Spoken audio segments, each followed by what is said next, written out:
Holy Family will receive the second half kickoff. I'm John Beltran with Dave Uhrig. We are at Mike Gabriel Stadium on the campus of Holy Family High School in Broomfield, and the Tigers lead the Bead Diggers 7-0. Dave, a touchdown is not a victory, but boy, for Brush, I mean, who would have thought that, and I know I said this about 10 minutes ago, but I'm still stunned that they played 6 quarters this year, and with that offense, I mean, I know they've lost some weapons from last year, but not all their weapons, and they still haven't scored a point.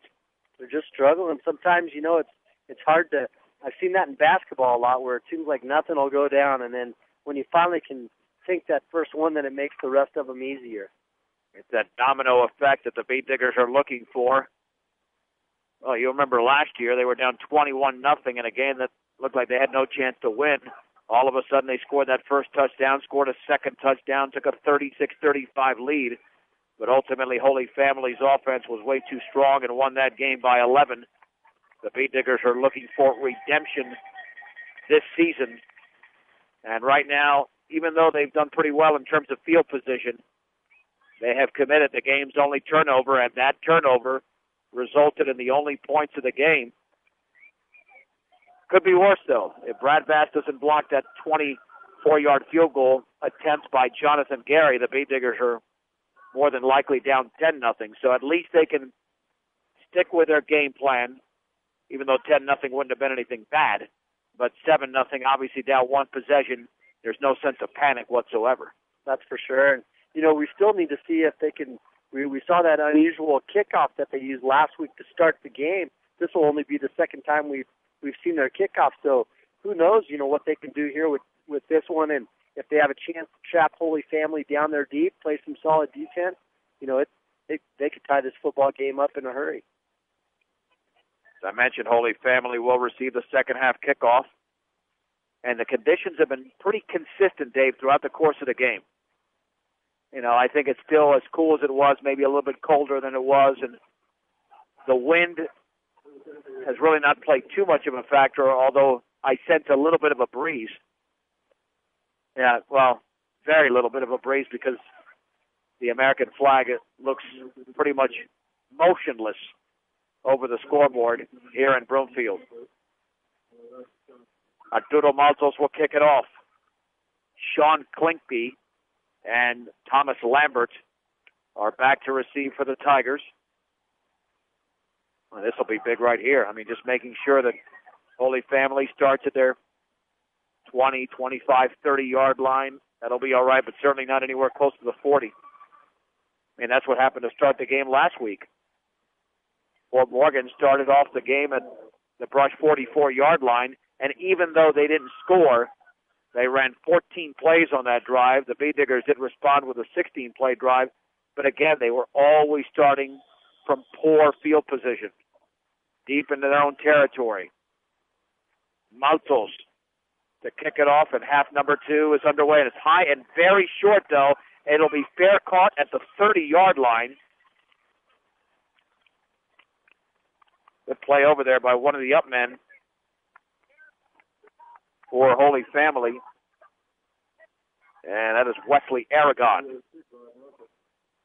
So that's where Holy Family will take over at their own 30-yard line, and obviously that was a planned kickoff. Yeah, they were kind of bunched up on both sides. They started off in a huddle right behind where the ball was teed up, and then they bunched up on each side of the football, and then Maltos just kicked it short. Once again, the quarterback is Jake Gonzalez on 1st and 10. The handoff to Casey Nadeau, running across left tackle, and he's across the 35 to around the 37, maybe the 38-yard line. He powered his way, carrying Bead Diggers, and he'll pick up 8. Aaron Waters was around that football, as was Tyler Booth. Well, they'll only give him 7, but still, it'll be 2nd down and 3. No need for Holy Family to pass anytime soon if they're going to rattle off yardage like that. Yeah, Nadeau's only 5'8" and 140 pounds, but he sure is quick, and he follows his blocks very well. He runs with leverage. 2nd down and 3 at the 37. Gonzalez this time, play action, rolling to his right, throwing on the run, complete to Nadeau underneath. 1st down across the 40 to the 45. It's a gain of 8 before Brad Bass makes the tackle. Boy, nice balance there by Holy Family, coming out with a pass play of 8 yards, preceded by a 7-yard running play.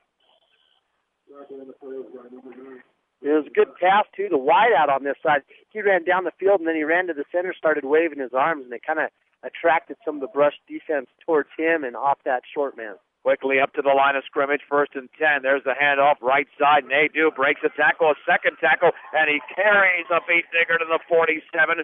Brad Bass makes the tackle, but it's a gain of 8 for Casey Nadeau, and Holy Family's controlling the line of scrimmage. Here in the early portion of the third quarter, it'll be 2nd down and 2. Yeah, that takes Nadeau to 100 yards on 11 carries, so he's the workhorse for Holy Family. For all of your auto supply needs, stop by Central Auto Parts in Fort Morgan. And no matter what your loan needs, High Plains Bank is there at 502 Central Avenue in Wiggins. Inquire about checking and savings accounts, as well as fees at High Plains Bank in Wiggins. 2nd down and 2 for the 47 of Brush. And Gonzalez to hand it off to the right side. There's a 1st down for Klinke. Flag is down across the 40 to the 38, picks up 9 before the tackle's made by Isaac Brost, but will it count? I think they might have a Holy Family with a hold there. Well, the Beat Diggers would need that badly. No illegal procedure, but it is against Holy Family. So eliminate the 9 yards, erase the 9 yards, and Holy Family will have the football on their own side of the field at the 48-yard line, making it 2nd down and 7. 10-12 to go, third quarter. Holy Family leads 7-0 on Casey Nadeau's 1-yard plunge on a 4th down play late in the second quarter. Well, the Beat Diggers have got to make a play on defense. They've been making plays on defense throughout the course of this game, but on this drive, they look a little bit weak. 2nd down and 7 for Holy Family, just shy of the 48-yard line, and Gonzalez, play action, rolling left, throwing on the run, and incomplete, wide open underneath at the 50-yard line, and unable to make the catch because the throw was off.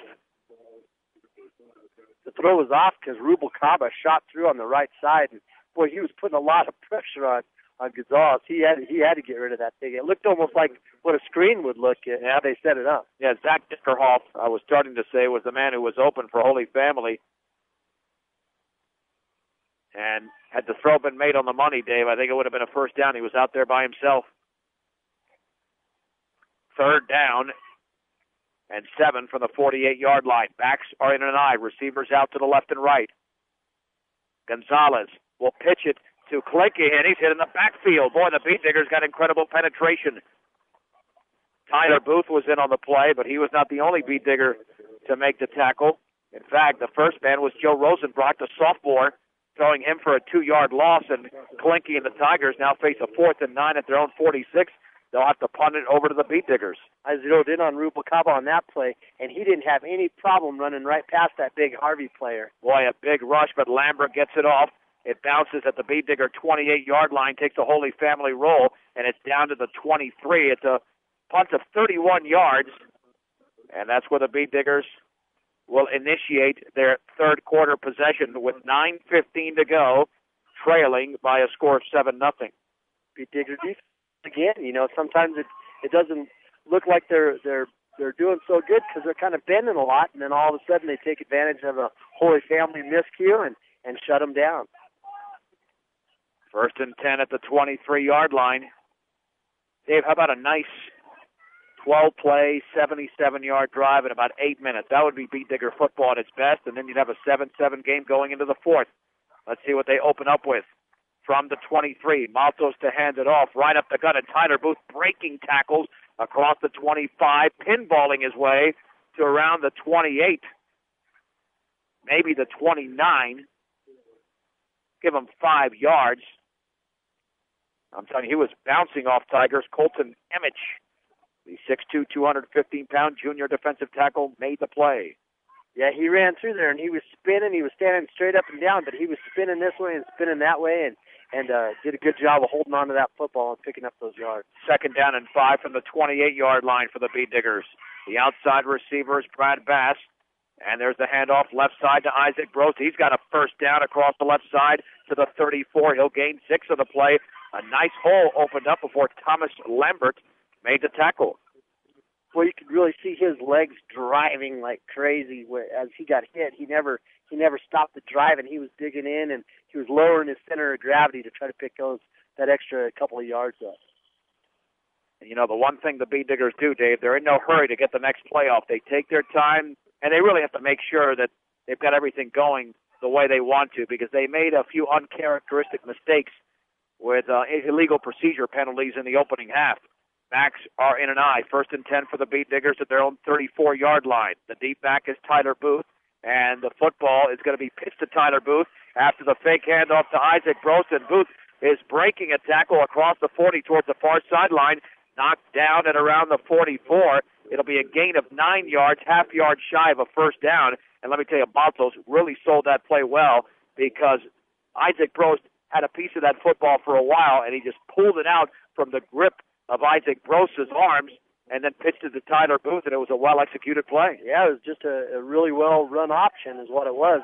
And Brost just ran right behind the right guard of Brush, and then Baltos pulled the ball out, ran down the line, pitched it out there to Booth, and just a great run.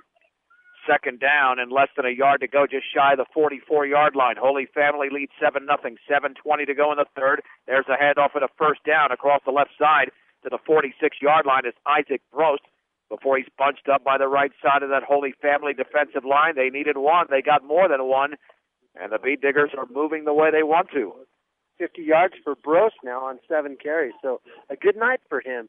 But that's a credit to that offensive line. You know, considering the size of this Holy Family defensive line, they're doing a good job of opening up some holes. Yeah, as long as they can stay away from Mark Harvey, who had a monster first half for Holy Family. 1st and 10 for Brush. They're at their own 46-yard line. Backs in an eye. Maltos this time will hand it off to Tyler Booth, running across the left side. He's inside the 50, and he pulls his way to around the 47-yard line. And a gain of close to 8 yards will give him 7. And, boy, Booth is running extremely hard every time he gets the football. Several of the Brush backs were laying on their back after that play was over, too. Brost made such a great fake that the defensive nose guard for Holy Family sacked him right there in the backfield. 2nd down and 3 to go for the Bee Diggers, still in the huddle at the Holy Family 47. The longer they keep that defense out there, the more tired they'll obviously get.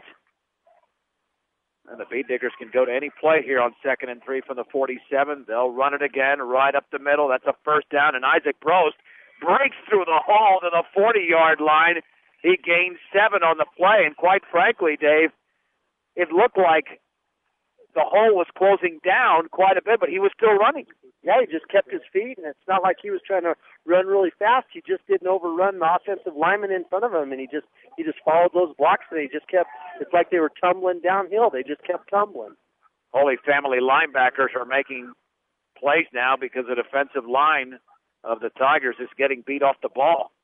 1st and 10 for the Bee Diggers at the Holy Family 40, 5:43 to go in a foot-moving third quarter. And here is Maltos on the option, running right now, pitches it to Tyler Booth, and he's inside the 35-yard line, knocked it about maybe right there, across the far sideline. And he'll pick up 5 yards of the play. We'll give that to Booth. So the Bee Diggers have ran 7 plays on this drive, and literally have run 7 plays because everything's been on the ground. Yeah, they're doing a good job. That time again, option to the right side, but it was a little scary for me because Maltos had already picked up 4 yards on his own when he elected to pitch the ball off, and that gets scary.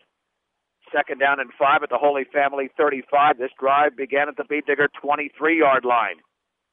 Will the Bee Diggers run it for an 8th consecutive play? Yes, they will. Tyler Booth runs over a Holy Family defender all the way down to the 30-yard line. The defender was too high, and Booth lowered his shoulder and his helmet, and he's got a first down after the gain of 5.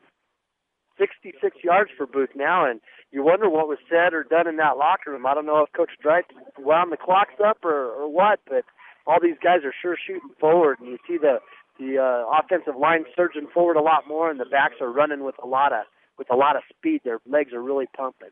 Matthew Bodman, the linebacker, made the tackle. And the Bee Diggers are chewing up clock.